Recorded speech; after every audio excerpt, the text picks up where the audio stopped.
video series, and we're going to go much slower, much more detail.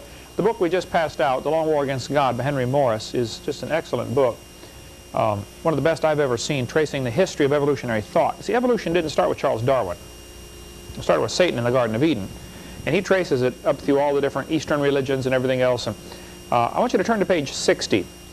Because last week we were talking about how evolution and racism tie together.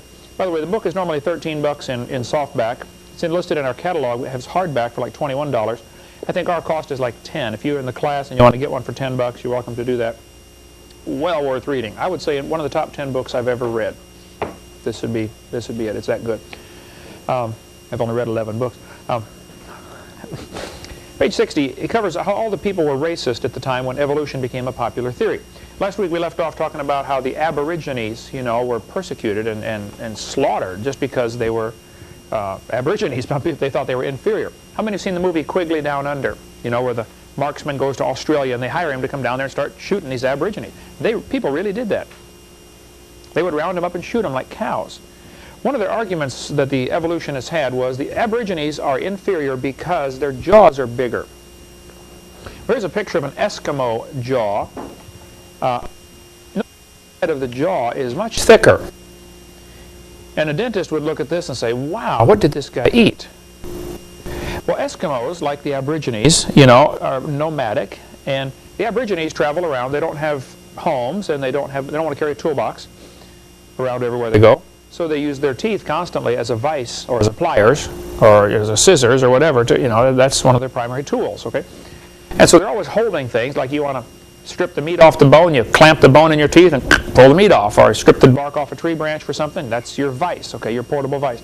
Any bodybuilder will tell you, the more you use the muscles, the bigger the bones grow. As you pull on the muscles, well, you can see from here, the muscle pulls on the bone responds by sending a message to the brain saying, look, you better send some more material down here. We got to build this bone stronger to withstand this pressure.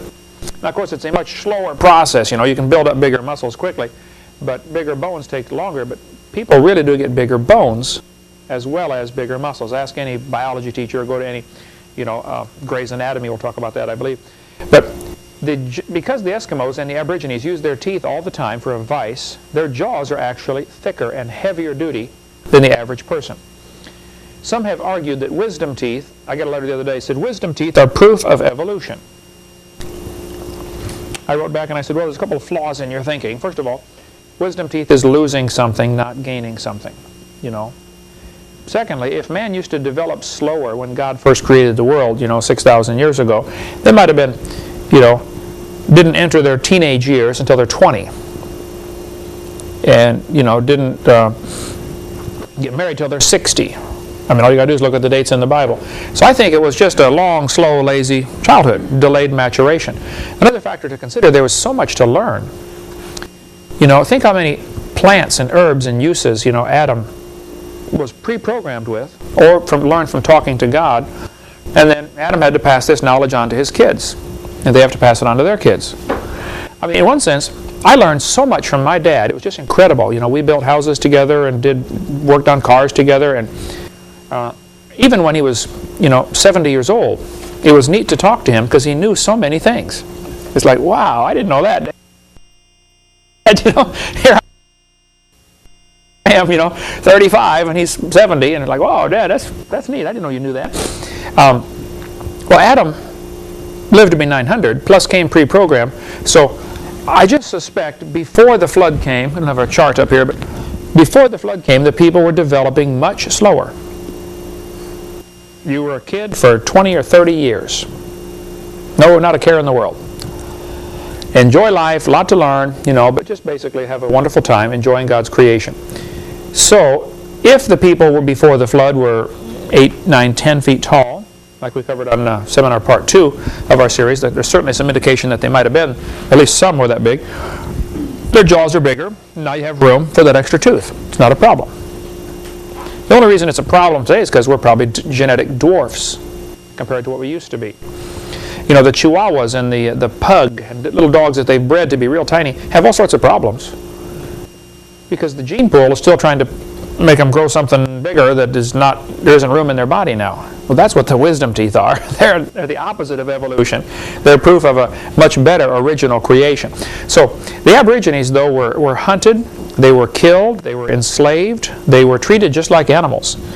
Some missionaries tried to work with them and did an amazing job. I mean, many Aborigines were saved, got civilized, whatever that word means, and made great Christians. There are Aborigines churches over there today in Australia. They are not an inferior species. They have a different lifestyle. You know, they prefer not having like the guys that live under the bridges, you know. Half the guys that live under bridges, that's what they want. They're homeless because they don't want to have bills to pay. They like the freedom from responsibility. And there have always been folks like that. You know, they'd rather go off in the woods hunting all their life, you know, and, you know, be the mountain man, Daniel Boone kind of guy. So I think, well, we'll get into more of that later about the Ice Age in Seminar Part 6 if we ever get that far. But look on page 61 at the top in Henry Morris's book. It was not only Darwin and Huxley, the two top evolutionists, who were racists. All of them were. This fact has been documented thoroughly in a key book by John Haller, appropriately called Outcasts from Evolution. One reviewer of this book said, "This is an extremely important book, documenting, as it does, what has long been suspected and ingrained firm and almost universal racism of North American men of science during the 19th and into the 20th century. Ad ab initio. Afro-Americans were viewed by these intellectuals as being in certain ways unredeemable, unchangeable, irrevocably inferior."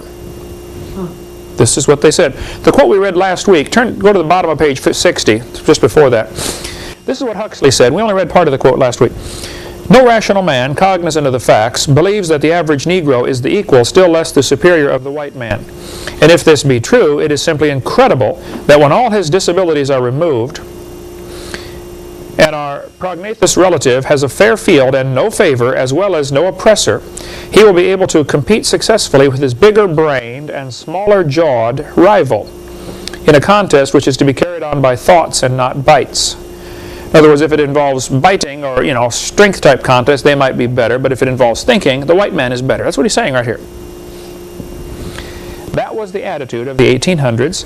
Now, racism has existed all through history, of course, but evolution is the only way you can justify racism, because the Bible says very clearly we all descended from Adam, and then later all from Noah's family. How on earth can one race be superior? Scripture certainly does not teach racism.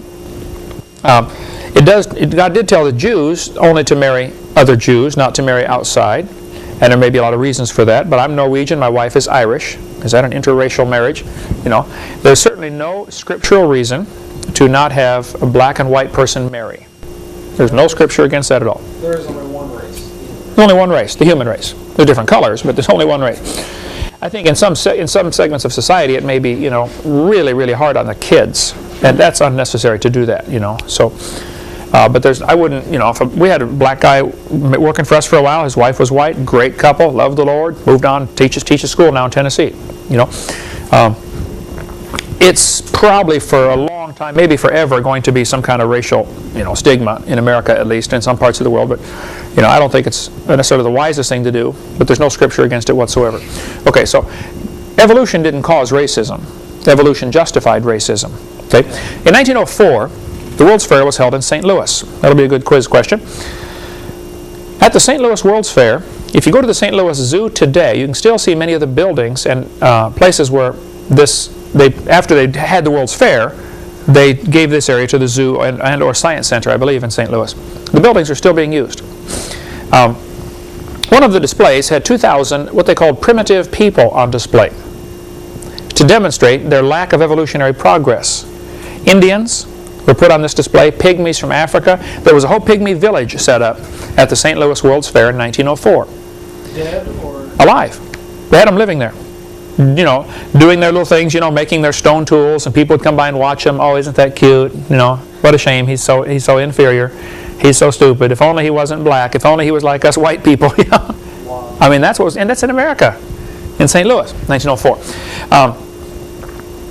Anthropologists designed the entire display. Ota Benga was one of the pygmies from Africa.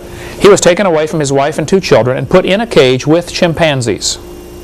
He lived with the chimpanzees, not all the time. He got out, from time to time. But he got converted. Somebody led him to the Lord, but he just never could get over this stigma. Oh, you're the guy that was in the cage with the monkeys. Ha, ha, ha. He ended up killing himself, committed suicide. This attitude, though, even into the 1900s, even into the last century, was because of evolutionary thinking. Theodore Roosevelt, as good a man as he was, and he was a great godly man in many ways, okay, and certainly a great patriot in many ways, he was strongly influenced by the evolution theory. He believed the Indians were an inferior species. Most people believed that back in those days. And if you look at some of the old westerns, they often called the Indians savages. And they portrayed them as, wicked, evil savages. Really, there are very few movies about the Indians that portray them as the good guys. It's almost always the bad guys. I can remember as a kid growing up, we played cowboys and Indians. That's just, everybody did. I don't know back in your era if it was that way or not, but the movie Dances with Wolves is, one of the few movies that portrays the Indians as the good guys and the white people as the bad guys. It just is sad that what happened. We visited in Arizona and right near the Four Corners, an Indian reservation, and I have spent, quite a bit of time, I guess, talking with Indians and discussing their religions and their beliefs and stuff like that. There still today is a stigma with some people versus the Indians. Some people still think they're inferior for some reason. Genetically inferior. And what's happened because of the dumb things we did to the Indians back in the 1800s, it's about like the welfare for the black people, or for primarily the black people. It has just destroyed their work ethic in many cases. It's destroyed their character, destroyed their families, because they don't have a father in the home. And 65%, I believe now, of black births are illegitimate. 65. 73 you heard today? The welfare has destroyed the whole black culture. I remember as a kid we had friends that were black, and they were hardworking like everybody else, and took care of their family like they're supposed to. It's so sad. And that's what happened to the Indians. So many of them now. When I was down in Chinle, Arizona, and in Farmington, New Mexico, for a couple of weeks working with the Indians there, a large percentage of them are alcoholics. They get their monthly paycheck and go drink till they run out of money. The man has no purpose, in the family. So he's a drunk, and mom raises the kids. It's a matriarchal society. Welfare does that. Theodore Roosevelt said, "I wish very much that the wrong people could be prevented entirely from breeding. And when the evil nature of these people is sufficiently flagrant, this should be done." What's he saying there? You should sterilize them. And by the way, in the early 1900s, there was a lot of this going on. Many mental institutions would take people that they thought were mentally retarded, sterilize them, so they wouldn't have children. I mean, thousands, if not hundreds of thousands, this happened to. Lots of people, just forced sterilization. Roosevelt went on to say, "Criminals should be sterilized and feeble-minded persons forbidden to leave offspring behind them. The emphasis should be laid on getting desirable people to breed." This is exactly what happened with Adolf Hitler's thinking. We are desirable. And we happen to be the desirable people, so, let's kill everybody else or prevent them from breeding. Many, many Jews, if they weren't executed, were sterilized during the concentration camp era, World War II. Let's go on here. Roosevelt said, this book from Bob Jones University says, "This statement was not made by a Nazi in the 1930s, but in 1913 by American patriot Theodore Roosevelt. Although he was a great leader in other ways, he, with most of American upper middle class in the early 1900s, thought that the many immigrants from Europe, Scotland, Ireland, and the Orient were a threat to American society." Well, how many of you have one of your ancestors as an immigrant from one of those places? Just about everybody in the room, right? Sure.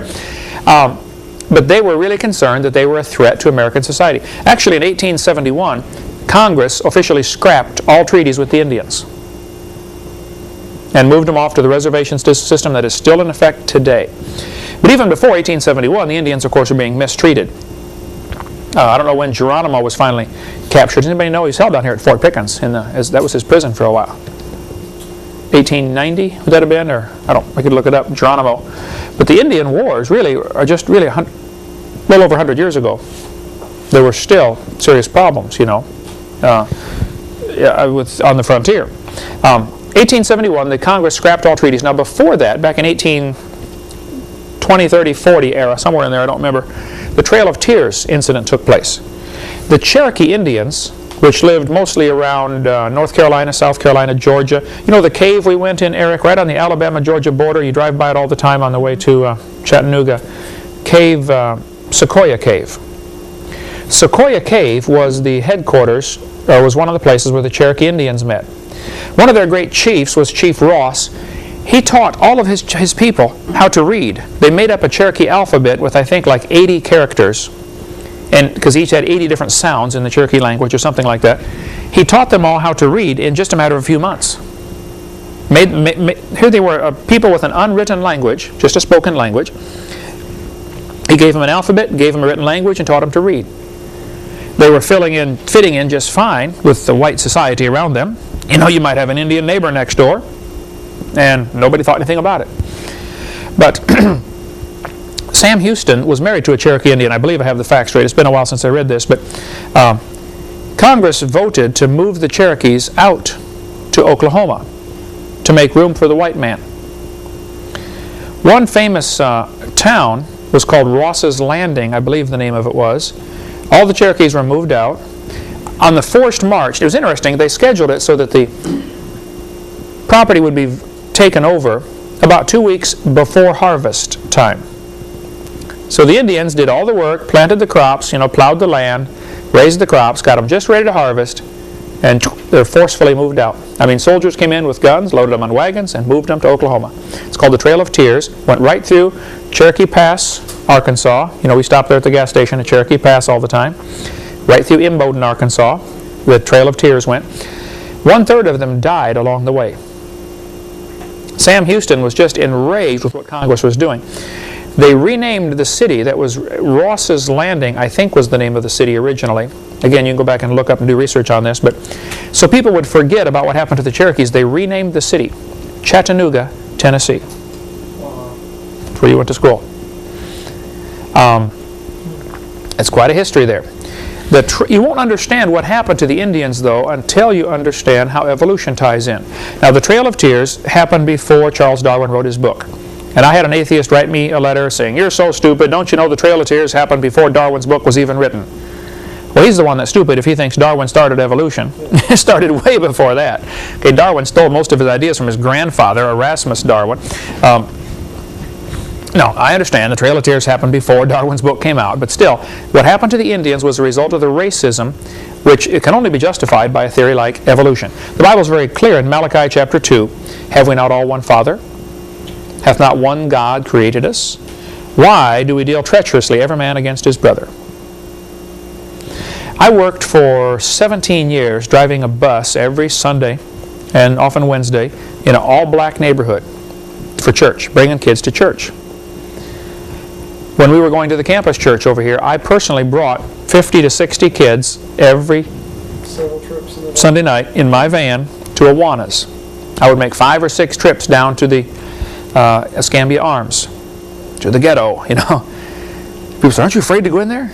Well, I suppose a little bit, but man, I enjoyed, and still enjoy, meeting with black people. They're friendly. You go to the door, you knock on the door, "Hey, come on in." They've never seen you in their life. They'll invite you in. People don't talk to them, they'll ask you for supper, all kinds of stuff. I've knocked on who knows how many doors as an avid soul winner for 30-some years now. But I really enjoyed working in the black neighborhood. But one night, I couldn't sleep, so about 2 in the morning I got up and I went down to my bus route in Texas, Longview, Texas. Some drunk had been driving late that night and thought he was going down the street, and instead he turned down the railroad track. He drove a short distance down the track, car bottomed out, stuck on the rails, So several people stopped, and I saw the commotion, so I stopped my car. And we're trying to help push this car off of this railroad track before some train comes along, And of course the drunk guy standing there by the car wondering, what's going on around here? And I got talking to this guy, we're trying to push this car off the tracks, and he says, "What are you doing out here in this neighborhood?" He said, "That's all black neighborhood over there." I said, oh yeah, I know most of those folks, they ride my bus to church. I come in here all the time, visit with them, love them. He said, church? What do you take them to church for? I said, well, we get them saved, and teach them how to love the Lord and serve God and do what's right. He said, saved? He said, black people don't have souls. I said, are you part of the KKK? He said, yeah, how'd you know? Just a lucky guess, I don't know if all KKK members believe that, but this guy did, and a lot of them do. That black people are animals. They don't have a soul. Now, where on earth would an idea like that come from? Evolution. They haven't evolved far enough. The white man is superior. The Bible says in Acts chapter 17, and hath made of one blood all nations of men to dwell on the face of the earth. Now, there are definitely distinct characteristics of the different racial groups, if you want to call them racial groups, okay? No question, all right? I've dealt with the Japanese when I was in Japan, and they're often very polite, very sweet, very mild-mannered, very humble, but there's kind of a pride because they're humble, and they resist the American gospel in many ways. I was over there, and pastors will work there for 20 years to get a church of 10 people. They don't want it. To look at American news, everybody's killing everybody. They don't have that problem in Japan. I mean, they're 10 times more crowded than we are. And their crime rate is way down. So they don't want what we got. You want us to accept American gospel? No thanks. We don't want what you've got.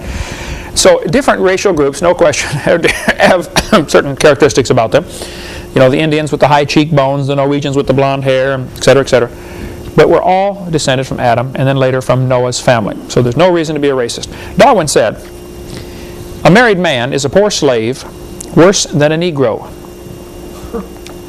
Now, I won't ask how many of you agree with that statement, but the fact is, if a professor said that today, how long would he keep his job? Or his life? Yeah, not long. Yeah, not long, right? And yet Darwin is touted in schools as one of the great, heroes, one of the great scientists of the world. He was a racist. He was a woman hater. He finally married his first cousin. Nobody else would take him, apparently. Darwin wanted to raise a race of purebreds. Great. He thought if you marry close to the family line, he thought, since I'm so great, I'll marry somebody closely related to me, and we'll produce, super kids. Well, it didn't work. Okay, you get a bunch of rednecks when you do that these days. Darwin. Kids die? Yeah, we'll get to that in a minute. Darwin said, the chief distinction in the intellectual powers of the two sexes is shown by man's attaining to a higher eminence in whatever he takes up than can woman.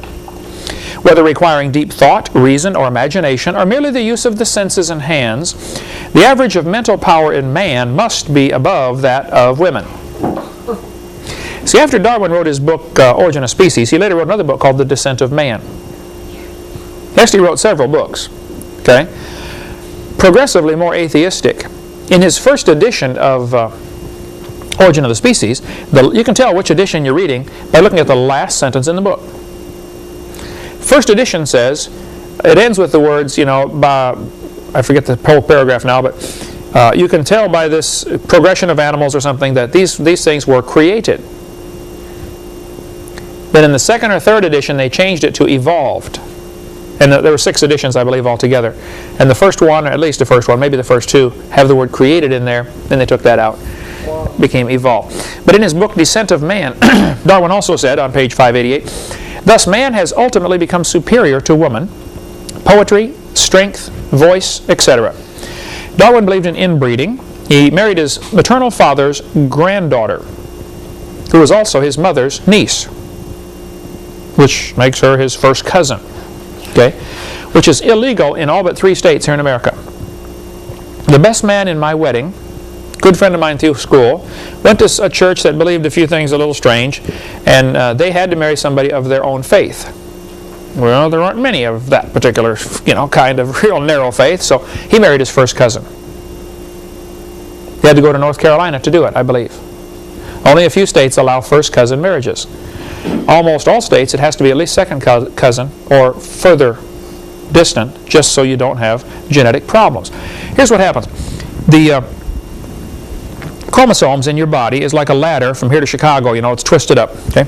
Each rung of the ladder is called a gene. And there are millions and millions and millions of them. Man currently has about at least 3,500 defective genes. Kind of like in your computer, you may have a program that's got a bad file. Well, the computer can work anyway, okay? You might have a few broken wrenches in your toolbox, but you can still, you know, work with stuff. And there are about 3,500 defective genes in the average human gene pool. If you marry close to your bloodline, the probability of the same genes being defective are very high. So you are more likely to produce deformed children. That's just though it's a Russian roulette with 3 bullets in the chamber, you know. Not a good way to do it. Darwin married his first cousin. Okay, he wanted to produce a superior stock. This is from the book In the Minds of Men by Ian Taylor, which is also just an awesome book. I mean, it's huge, but we sell it through our ministry, and it's just a tremendous book. They had 10 children. Mary died shortly after birth. Anne died at age 10. Robert was born retarded and died at 19 months. Henrietta had a serious breakdown at age 15. 3 of his other 6 sons were ill so often, Charles regarded them as semi-invalids. That's your race of thoroughbreds. That's your race of thoroughbreds, all right. Okay? Ask anybody that raises cats or dogs or anything. If you allow them to breed back very, very close to the family line, you start to get some real strange things happening. You know, a lot of the hybrid dogs, Chihuahuas for instance, you know, they're schizo. Run around, yip, yip, yip, yip, yip, yip, all day long. The only cure is duct tape or a ball bat, you know. Shut up, dog, okay? I don't recommend that. I've never done that to a dog. Some skeptic's going to get this tape and say, oh, Hovind believes in beating dogs. No, I don't.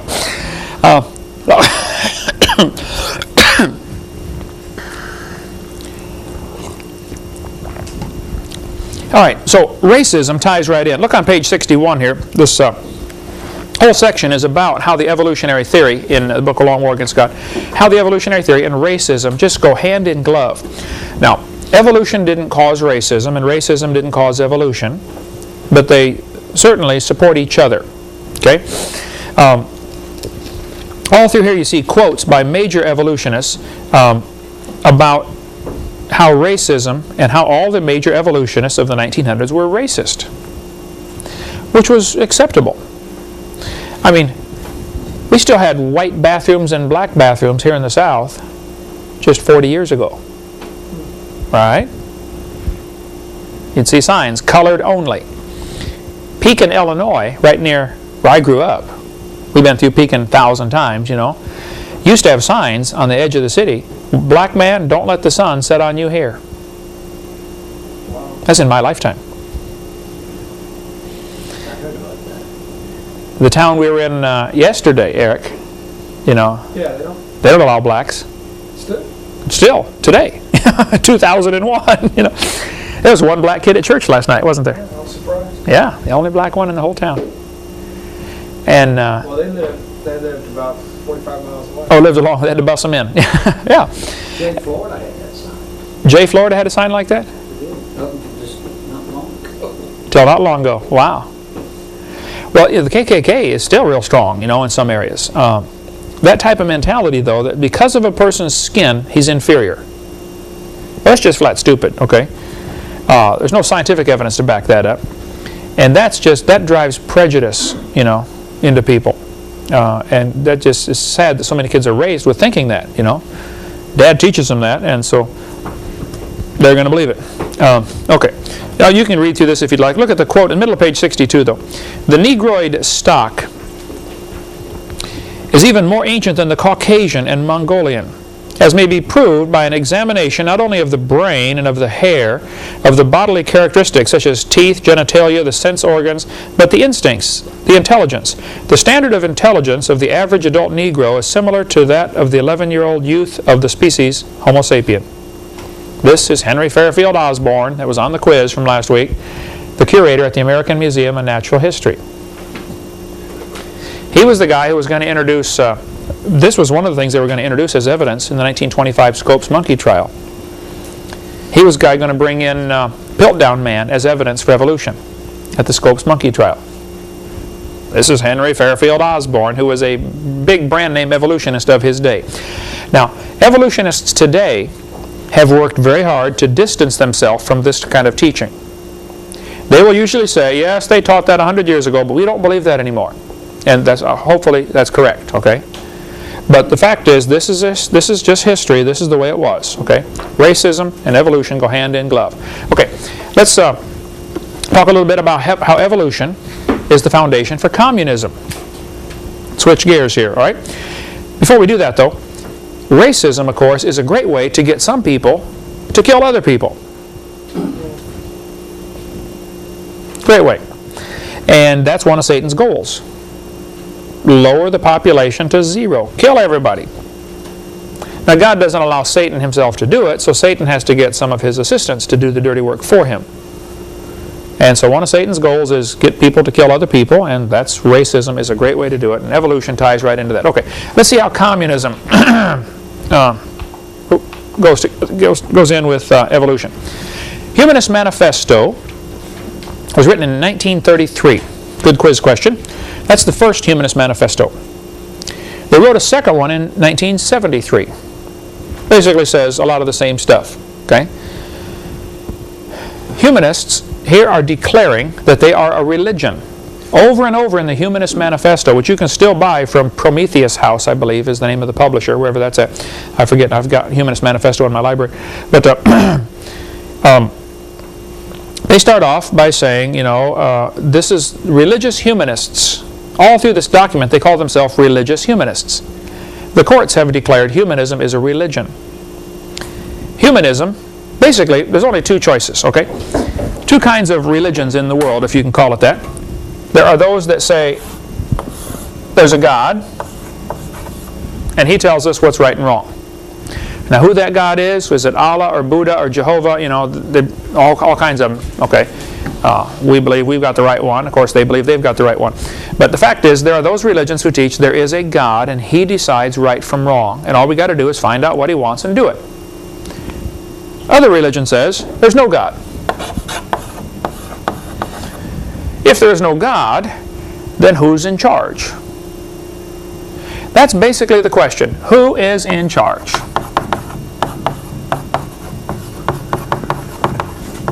Now, we will see later how important this question is when we see what's happening with the New World Order and with our money supply. Federal Reserve notes. We're going to get into a lot of interesting things. Redeeming the straw man. Income tax, which is voluntary, by the way, for most Americans, which we'll get into later. That's why I said this class is going to be very politically incorrect. I happen to strongly believe God's in charge. He owns this place. If there is no God, though, that brings up an interesting question. You know, who's in charge?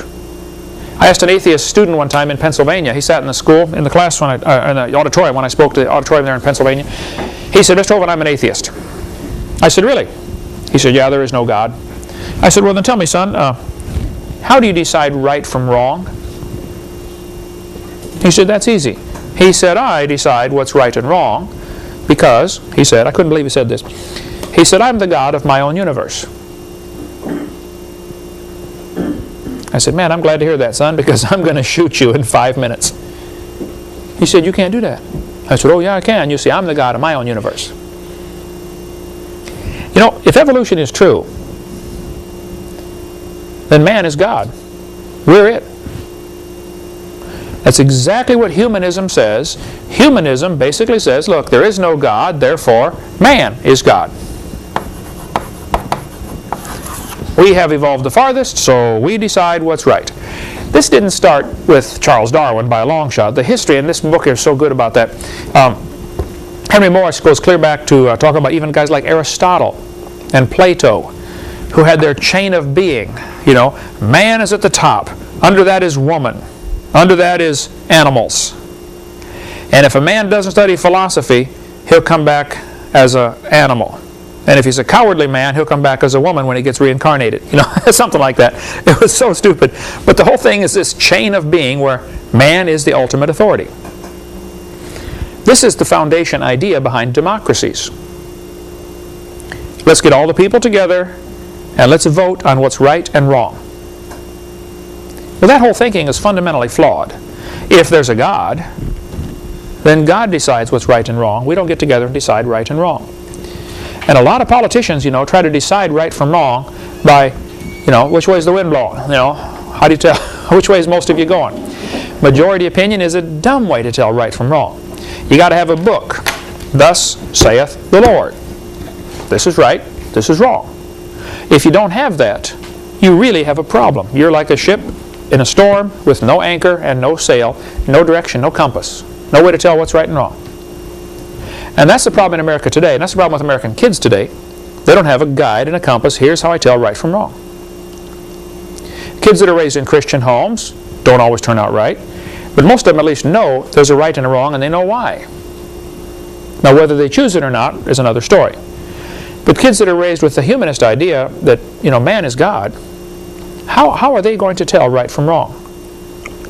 Maybe that's why there's such a high percentage of immorality, premarital sex, you know, abortion, divorce, on and on and on. Go back to seminar part 1, you know, all the evils. So, Humanist Manifesto, number 1. This is the first tenet. This is what they start off. I think there were 10 planks in their manifesto, or 10 tenets.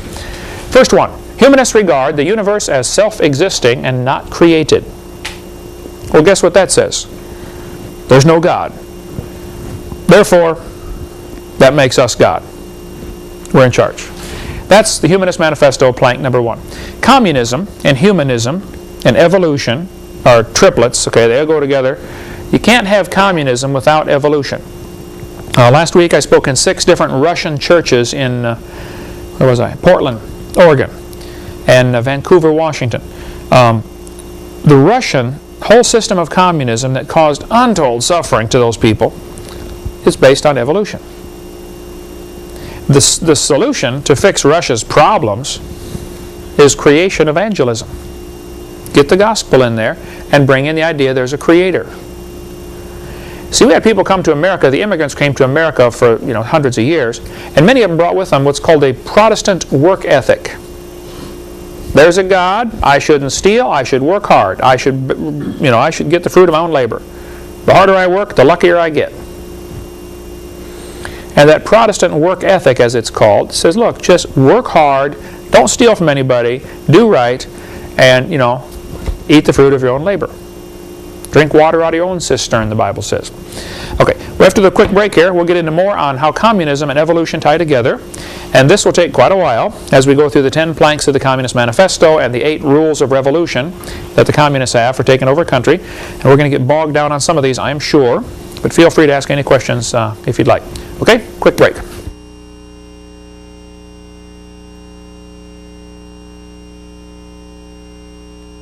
All right, let's explain a little bit how communism, humanism, Marxism, named after Karl Marx, and evolutionism tie together. By the way, I do a lot of debates, and they always say it's creationism versus evolution.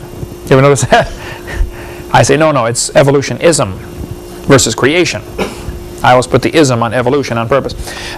This fellow said, do humanists believe in a supreme being? Emphatically, yes. That supreme being is man. Humanists have no knowledge of any being more supreme. They will call themselves an agnostic. They will say, I can't prove there's no God, I just don't know. Agnostic is from the Greek word where we get our word ignoramus. I don't know. How appropriate. How appropriate, yes. Agnostic, ignoramus, okay? I don't know. And guys like Huxley would not claim to be atheists, and a lot of professors today would not really claim to be atheists. They would claim to be agnostics, which means they just don't know. So make that a quiz question. What does agnostic mean? Don't know, or ignoramus. Either one would be sufficient there. In the American Humanist magazine, this fellow said, the turning point in history will be the moment man becomes aware that the only God of man is man himself. Now watch this philosophy carefully, because this is exactly what is spreading around our United Nations. That man is God. And you're going to see the worship of Mother Earth, or the worship of environment, as probably the world religion coming soon. What's happening in the United Nations is scary, because they really have this idea, there is no God, therefore, we must be it. So we will get together and decide and vote on right and wrong. The communist, ACLU, I jokingly call it the American Communist Lawyers Union, started by a guy named Roger Baldwin, who said very clearly the goal of this organization is to further communism. That's what the ACLU started for. So I call it the American Communist Lawyers Union. That's their stated goal. We covered that a little bit more on videotape number 1 of our series. Karl Marx, originally named Moses Mordecai Marx Levy. You're not going to have another quiz. No. But when he was 17 years old, he wrote a beautiful paper telling how much he loved the Lord. In order to graduate from high school, you had to give your testimony, or something to that effect, and so he wrote a great paper. Then Karl Marx went off to college. And in college, his philosophy was destroyed by a professor who turned him on to the pre-evolutionary ideas. You know, this was just before Charles Darwin wrote his book, but evolution was rampant before that. You know, Darwin just gave a mechanism for how it can work. See, Darwin is only famous for supplying the mechanism. A lot of people already believed in evolution. They didn't know how it worked. Darwin said, well, it works by natural selection. Oh, brilliant idea. Yep, we'll take it. That was basically what happened. So you can't say evolution started with Darwin by a long shot. Karl Marx later said, my objective in life is to dethrone God and destroy capitalism. Now, as we study Karl Marx here for a few minutes, everything that he did from this time on in his life was anti-Christian. If God was for it, he was against it. And you won't understand his 10 planks of the Communist Manifesto, and you won't understand the communist mindset until you see how evolution ties in. So when was he alive? I don't know when he died, but in mid-1800s, okay? He wrote his manifesto, and Brian and I were just arguing about this today. Was it 1846 or 1848?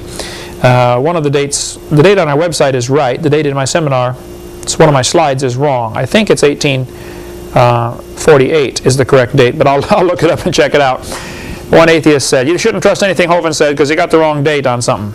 You know. Oh, I said Congo was taken over by Belgium in 1880, and it was 1885. Therefore, everything else I say is not good. That's the kind of thinking these guys have, you know.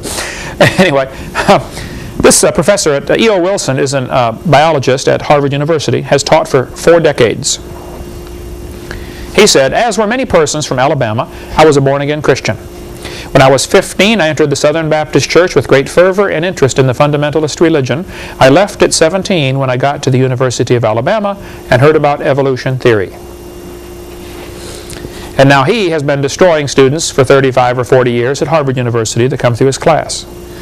And just about every kid that goes to a secular university, even University of West Florida here, in the middle of the Bible Belt, you know, Pensacola, Florida, there will be at least one professor who thinks it's his duty in life to destroy that kid's faith going through school.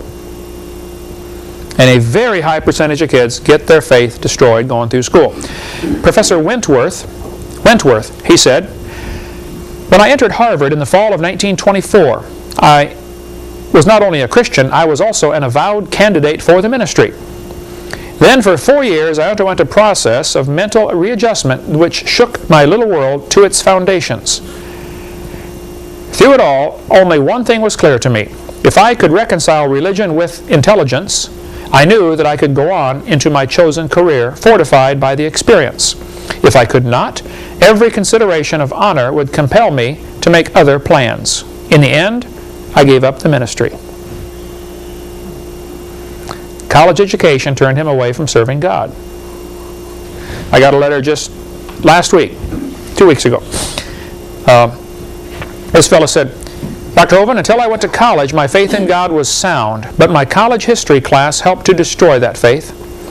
I started to doubt the Bible and God's Word. I even started to doubt Jesus was truly God's Son, and that He died and rose for my sins. My best friend showed me your tapes, and I was in awe of what I saw. Everything I thought I knew about life was changed.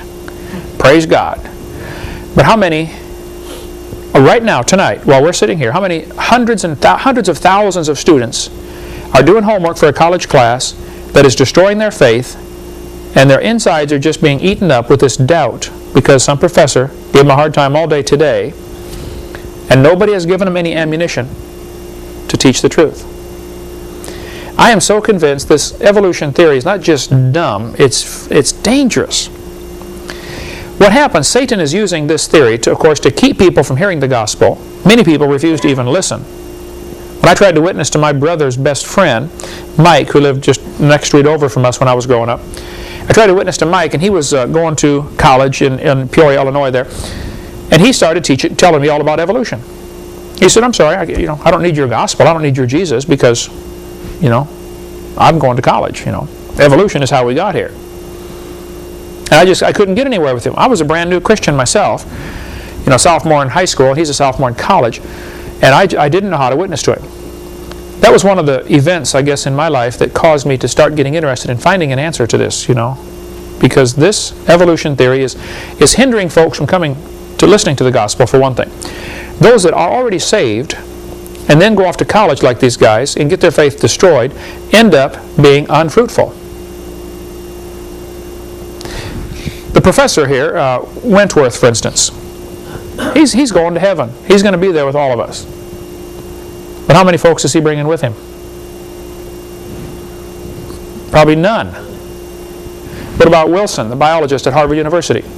How many souls has he led to the Lord, do you think, in the last 40 years? How many could he have led to the Lord had somebody not destroyed his faith at Alabama University of Alabama? The Bible's real clear on this, Matthew 18:6, you better be, if you offend one of these little ones that believe in me, you'd be better off with a millstone hanged about your neck and drowned in the depth of the sea. This is a serious offense. Interesting quote here. Christianity has fought and still fights and will fight science to the desperate end over evolution. Because evolution destroys utterly and finally the very reason Jesus' earthly life was supposedly made necessary. Destroy Adam and Eve and the original sin, and in the rubble you will find the sorry remains of the Son of God. Take away the meaning of His death. If Jesus is not the Redeemer who died for our sins, and this is what evolution means, then Christianity is nothing. The American Atheist Magazine, 1978. And they're right. If evolution is true, Christianity is nothing. Jesus died on the cross for no reason. He's just another martyr for a cause. This battle, now I want you to notice what this guy said. Now he's writing this in the American Atheist Magazine, okay? Look back at the first sentence here. Christianity has fought, still fights, and will fight science to the desperate end. No. We don't fight science. We fight evolution because we feel it's not part of science. But even in his quote, you can see trying to sneak evolution as part of science. Evolution is not part of science. Evolution is a fairy tale. It's a religion that people believe in because they don't like the other alternative. But from the book video, Let My Children Go, which is tremendous, they said in there 75% of children raised in Christian homes who go to public college and public schools will reject the Christian faith by their first year of college. 75%. I remember my first day in sociology class at Illinois Central College. I was a little scared anyway, first day in college, High school's a little more secure. You go to college and it's just kind of a whole new world. Here we are in sociology class. This fellow with real long hair, growing around the fringe and bald in the center, is going to be our teacher for the class. He said, okay, students, are there any Christians in the room? I raised my hand. He said, what's your name? I said, Ken Hovind. He said, Mr. Hovind, so you're a Christian, huh? I said, yes, sir. He said, well, tell me, can your God do anything? I said, yes, sir. By the way, that's not true, okay? God can't learn. He already knows it all. He can't lie. He can't do anything. He can't sin. But I didn't know any better, so I said, yes, God can do anything.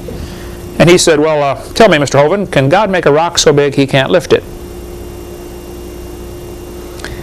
Now this guy already had it planned out, a whole sequence of questions to ask to destroy any Christians that came through his class. He'd been doing it for years. There are professors in just about every university that have this mentality that it's their job to destroy any kid that comes through their class. Destroy their faith. They're out there. The woods are full of them. Okay? Those guys ought to get an honest job picking peaches or changing tires instead of destroying some kid's faith as he comes through their class. By the way, can God make a rock so big you can't lift it? You're dealing with infinity here. I've learned how to answer the question now. Jesus often answered a dumb question with a question instead of an answer. I now say to him, you know what a line is? You know, in geometry, I taught geometry for years, a line is going forever in both directions. Never stops. They'll say, yeah, I know what a line is. Okay. A ray, this is a line. A ray goes forever in one direction.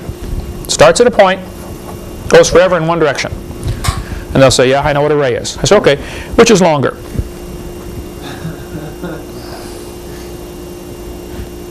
Well, they're both infinite, okay? Neither one's longer than the other.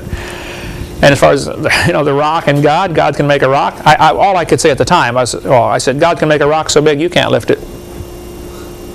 Which is still true, by the way. You can. But there's so many kids. I mean, we get letters and calls here. I don't know how many emails I get. Probably close to 100 a day. Probably more than that. Martha filters do a lot of them first. But it's unreal how many folks write us and call us, or sometimes they're crying on the phone so hard they can't even talk, because our tapes give them back something that the professor took away when they went to college. You see that all the time when you're out speaking, you know. It's just like, wow, I wish I'd have had this information 10 years ago, you know. Because this is the center of the battlefield right here. This evolution theory is Satan's favorite tool to destroy people. Karl Marx based his philosophy of communism on evolution. Now, he was already thinking up these theories. Marx never worked a day in his life. He was a loser. Okay? He was a bum. He was a moocher. Okay? A leech. Sucked the blood out of everybody else. Never worked a day in his life. A guy named Engels, a rich guy from England, kept supplying him money so that Marx could think and write his theories. Marx was an absolute loser, okay? He had 6 children. 3 died of starvation in infancy. He wouldn't work, didn't have any grocery money. Kids died of starvation. 2 others committed suicide. Not a very successful father, I would say. Only 6 people attended his funeral when he died in 1883. When Darwin's book came out, Marx read the book, wrote a letter to Engels and said, Engels, this book by Charles Darwin is perfect to justify our theories of communism. This book takes away the need for God. Therefore, man is God. See, you cannot have communism and Christianity. They don't coexist. They can't. The 2 philosophies are mutually exclusive. Either there's a God that decides right from wrong, or man decides right from wrong. Karl Marx wrote the Communist Manifesto. I have the date on here of 1848. I believe that's correct. The one on the website is the correct one. I'll fix this if this is not right. But he had 10 planks. 10 things that he believed. We'll go through one by one here. I'll give you plenty of time to write these down. His first plank of the Communist Manifesto was abolish private property. And we'll probably ask you on the quiz to pick any 3 or 4, and maybe some bonus if you can list more, of the planks of the Communist Manifesto. These are 10 ways to destroy a capitalist country, to destroy a Christian nation, and establish communism. See, now Peter, you were raised how long under Soviet Union? 8 years. 8 years, okay? And your family for generations back before that, right? Communism doesn't allow you to own private property. Finally, I don't know when, 1950s or something like that, so many people were starving under the communist work program. You know, they had these huge collective fields, you know, this 10 billion acres belongs to the government. Everybody go out there and work all day, you know. Who wants to go work on a field they're not going to get any result from? So even today, a huge percentage, I heard 70%, it may be more than that, or close to that, of the food raised in Soviet collective farms never makes it to the table. It's either not harvested, oops, we forgot to harvest it, so it rots, or it's harvested and stored in huge piles and the rats eat a bunch of it, or the birds, they just store it in big piles, because it's not privately owned. If anybody that's ever owned a house and rented it out to somebody else will understand what I'm talking about. Okay? The owner has a different attitude toward his property than the renter does. In just about, there are rare exceptions to that, but that is certainly the rule. Okay, there may be exceptions. Under communism, you can't own property.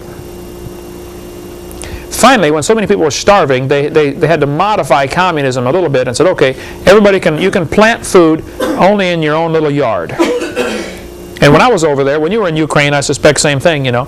People's little bitty front yard and backyard is loaded with vegetables. And they grow more stuff in 1/3 of an acre than the communists can grow on 10 acres. Because that's theirs. They're going to take care of it. They were debating on the radio here in Pensacola years ago about Hillary Clinton's health care plan. We ought to have universal health care. This guy's on the radio bragging about how good this would be. Man, everybody ought to have coverage. And they always have some sob story, you know. Some little old grandma in Arkansas doesn't have any health care, and, you know, she needs a surgery on her eye, and she's going to go blind. And I'm sure there's a lot of people suffer, okay? No question, right? But the philosophy is what I want you to get here. And they'll say, see, we ought to have coverage for these folks. And they were bragging about how good it would be to have universal health care. So I called into the radio station, like I do from time to time. I said, hey, fellas, I forgot to change oil in my car, and I blew the engine. No, it's not true, but I made up the story to see what they would do with this, you know. I said, I think everybody in Pensacola should help me pay for a new engine. If everybody chipped in, it only cost about $0.25 apiece. No big deal. And the announcer said, hey, if you forgot to change oil in your car, that's your problem. We shouldn't have to pay for a new engine for your car. I said, exactly right. Now let's go back and look at the healthcare issue.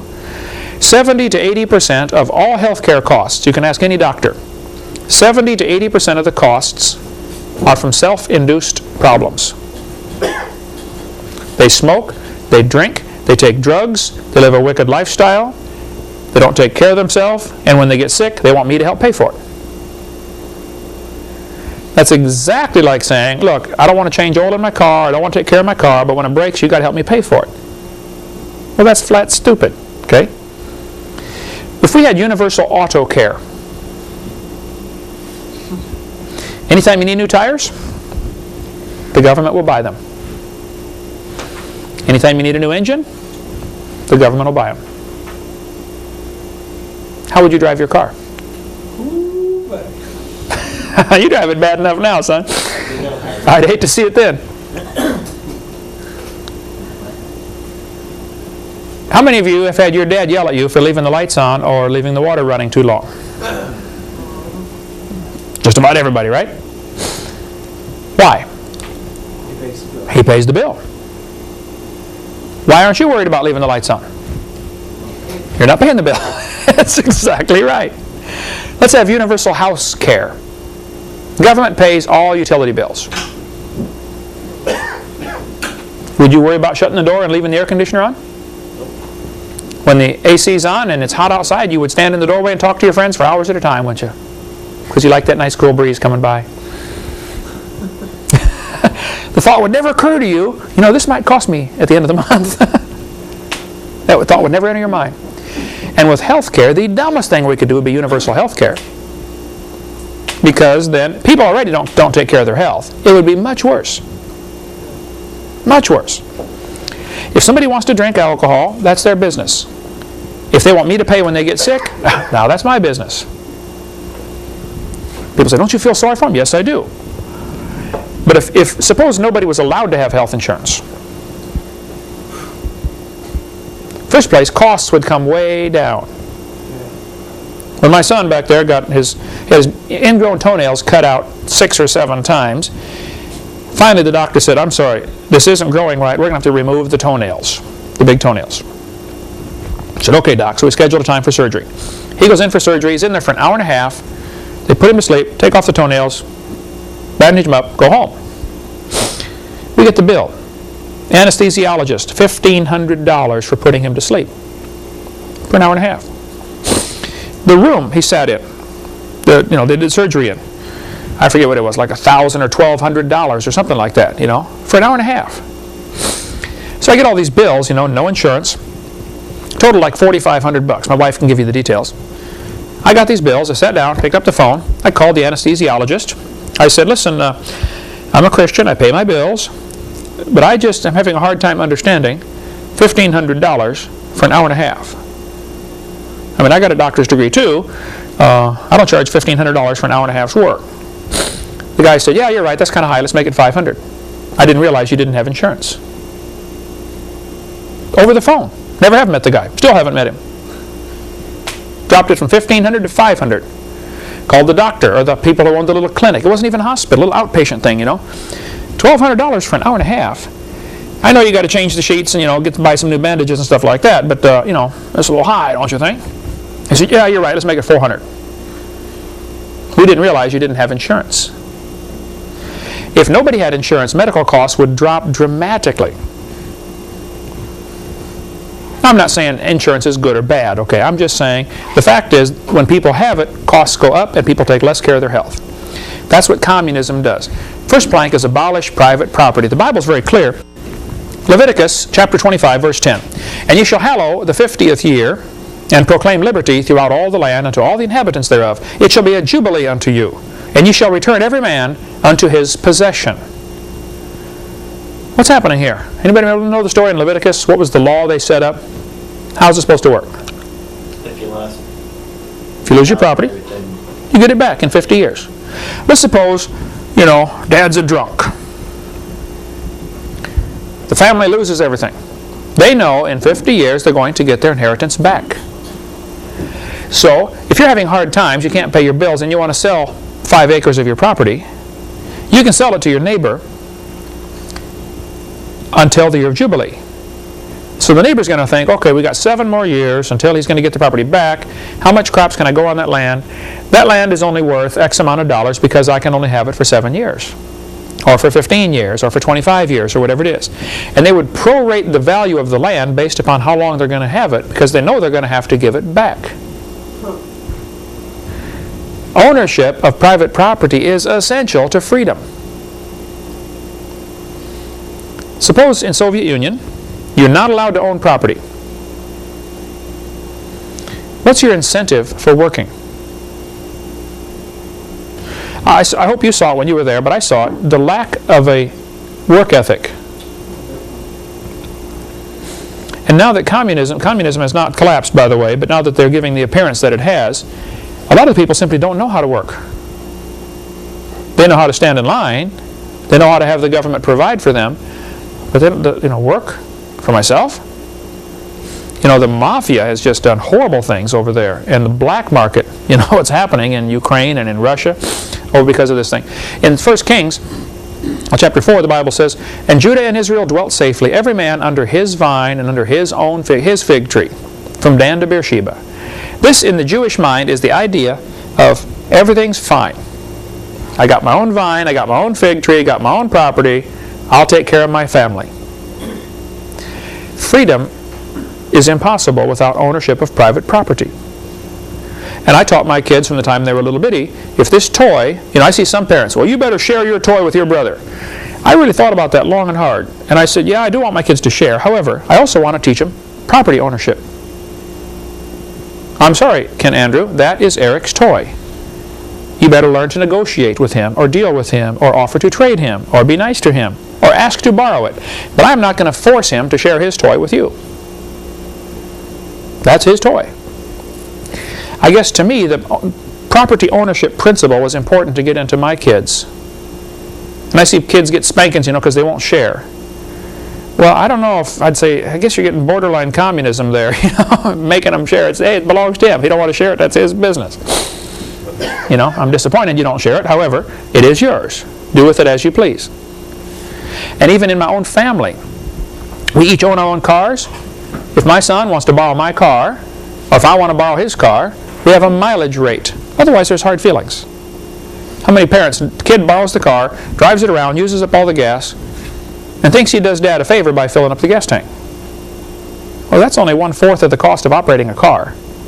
You know, what about the tires you wore out, you know, 1%, or eventually the transmission's going to go bad, or there's something. You know, all these expenses catch up with you at once, and the fact that you drove it 400 miles to Grandma's, you may not see that expense now, but I will see that expense, you know, in a few years.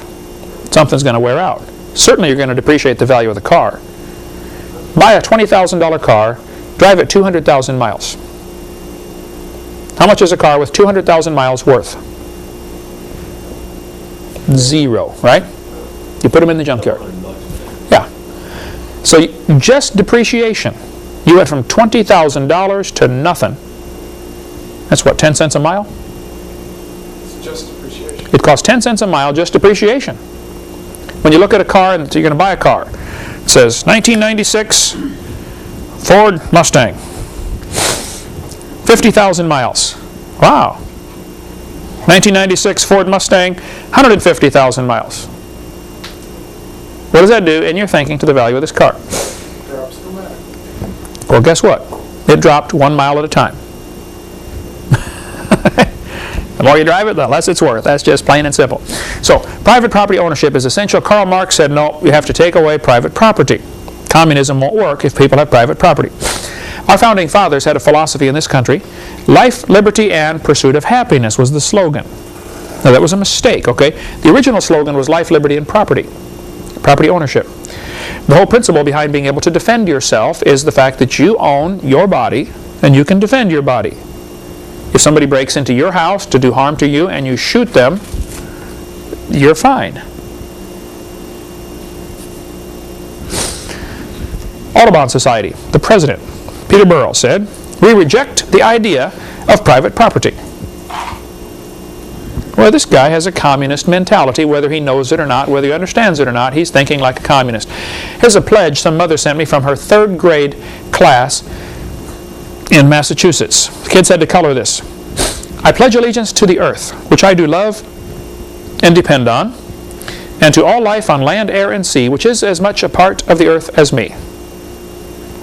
We're teaching kids that the earth belongs to everybody. It's not fair for you to own your own property.